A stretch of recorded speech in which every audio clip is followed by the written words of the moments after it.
Hello and welcome back to your own YouTube channel age for Hindi 1 to 1 advance English structure का number 121 से लेकर 124 तक चार structures हैं। चारों बेहद आसान है, तो इसी वजह से मैंने सोचा चारों को एक साथ कवर किया जाए।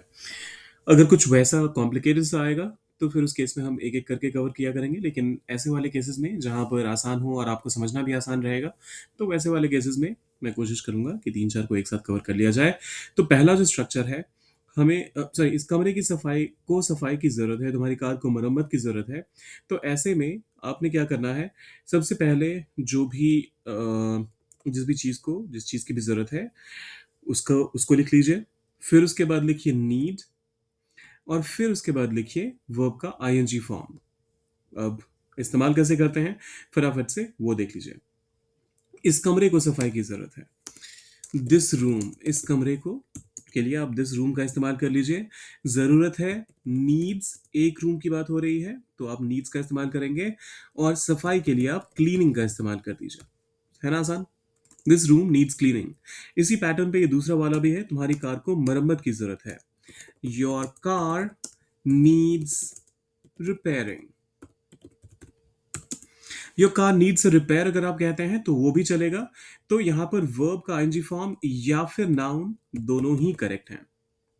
ठीक है। फिर आता है सुनिश्चित करें कि आप समय पर पहुंचें, या फिर यह देख लेना कि दरवाजा बंद है। ऐसे स्टेटमेंट्स को ट्रांसलेट करने के लिए एक दूसरा स्ट्रक्चर है। पहले आप मेक श्योर का इस्तेमाल करते हैं, और फिर आगे जो भी क्लॉज होता है आप उसको इंट्रोड्यूस कर देते हैं। फॉर एग्जाम्पल, जब आपको कहना हो कि सुनिश्चित करें कि आप समय पर पहुंचें, तो आप कहेंगे make sure to reach on time. ये आपको सही लग रहा होगा, लेकिन आपको यहाँ पर क्लॉज इंट्रोड्यूस करना है। आप make sure to reach on time, ये इनअप्रोप्रिएट है, ये इनकरेक्ट है। तो आपको यहाँ पर क्लॉज, प्रॉपर एक क्लॉज होना चाहिए। तो आप कहेंगे make sure that you reach on time. अब ये करेक्ट हुआ। यह देख लेना कि दरवाजा बंद है। फिर से कहने का सेंस वही है कि सुनिश्चित कर लेना कि दरवाजा बंद है। Make sure that the door is closed. Simple. Make sure वाला इस्तेमाल भी हो गया। तीसरे पैटर्न की तरफ चलते हैं। मैं बाहर जाने के बजाय घर पर रहना पसंद करूंगा। तो इस केस में आप वुड प्रिफर का इस्तेमाल कर सकते हैं, और फिर टू का, प्रिफर के साथ आप हमेशा टू का ही इस्तेमाल करते हैं, और फिर जो भी बेस वर्ब होगा आप उसका इस्तेमाल करेंगे। उदाहरण के तौर पे जब आप कहते हैं मैं बाहर जाने के बजाय घर पर रहना पसंद करूंगा, instead of going out I would prefer. Instead of going out का मतलब हुआ बाहर जाने के बजाय। आई वुड प्रिफर, मैं पसंद करूंगा, कहने का मतलब मैं ज्यादा पसंद करूंगा किस चीज को, घर पर रहना। I would prefer to stay, और घर पर रहना के लिए आप कहेंगे at home. Instead of going out I would prefer to stay at home.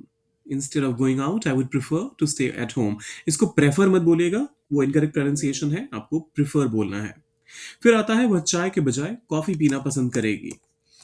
She would prefer tea to।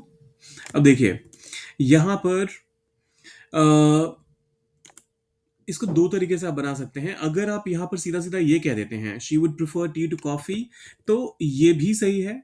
लेकिन जो पैटर्न मैंने बताया उसमें वुड प्रिफर के बाद पहले टू आएगा, फिर बेस वर्ब आएगा। तो ऐसे में आपको कहना पड़ेगा शी, ऑब्वियसली लड़की की बात हो रही है, तो she would prefer to drink tea uh, rather than coffee। खाली she would prefer to drink tea then coffee ये मत करिएगा, वो गलत हो जाएगा, क्योंकि prefer के साथ आप हमेशा to का इस्तेमाल करते हैं।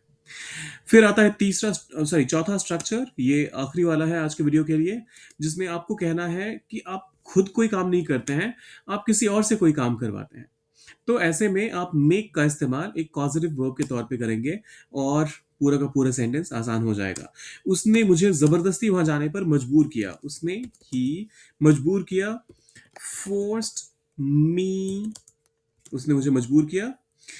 तो he forced me to go there.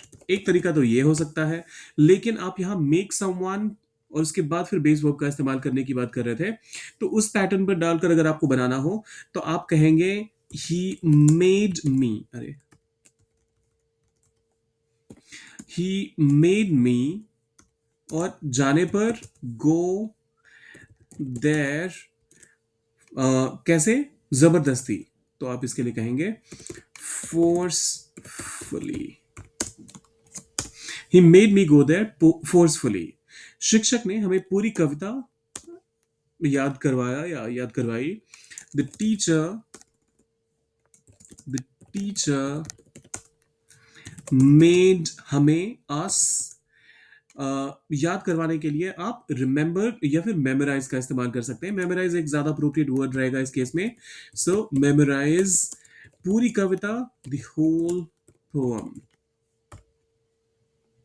The teacher made us memorise the whole poem. फिर आता है ये आखिरी वाला, मेरे माता पिता ने मुझसे कठिन परिश्रम करवाया। अब इसकी इंग्लिश क्या होगी? याद रखना है आपने क्या, बस इस चीज का कि मेक समवन और फिर उसके बाद बेस वर्ब का इस्तेमाल करना है, और उसका इस्तेमाल करते हुए इस सेंटेंस को करना है ट्रांसलेट। जाने से पहले सब्सक्राइब, लाइक और शेयर करके जाइएगा। और हाँ, अगर आप अभी तक कॉन्टेस्ट में पार्टिसिपेट नहीं कर रहे हैं तो वन ऑफ द वीडियोस जो आज पब्लिश होंगी उसमें भी आपको 3 वर्ड्स मिलने वाले हैं। वर्ड्स कलेक्ट करते रहिएगा, क्योंकि सैटरडे को जब आप फाइनल स्टेटमेंट देंगे then you'll have a chance to win 1000 rupees. कैसे होगा वो सब कुछ आपको पता ही है, और उसका एक लिंक भी मैंने डाल दिया है डिस्क्रिप्शन में, जहां से कि आप समझ पाए कि ये कैसे संभव है। तो सब्सक्राइब, लाइक और शेयर करके जाइएगा। मिलते हैं जल्दी।